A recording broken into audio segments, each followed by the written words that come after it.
News 5's John Kosick has been breaking down the numbers for us. And John, Governor DeWine is getting high marks from Ohioans. Yeah, it's the states that have been leading the effort in this fight against coronavirus, with all four governors in this Great Lakes poll getting high marks, but Mike DeWine clearly outpacing them all. President Trump also seeing an uptick in his support in Ohio since January.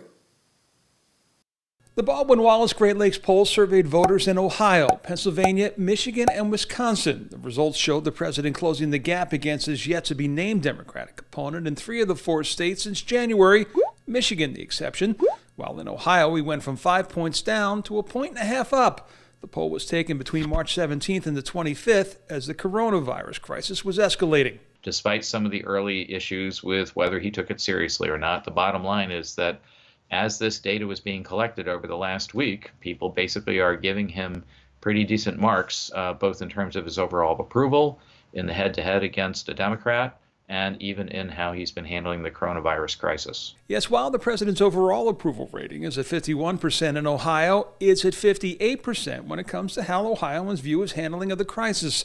A strong number, but pale in comparison to the nearly 80% support for what Governor Mike DeWine has done. As an anecdote, a friend of mine sent me information about something she'd gotten from a friend who's in China right now, who referred to a map and called it the United States of Ohio. That's the kind of attention that we're getting as a state in the response to this coronavirus crisis. In Ohio, 76% of those surveys said they were concerned about COVID-19, while nearly 69% of them worried that they or someone in their families could catch it.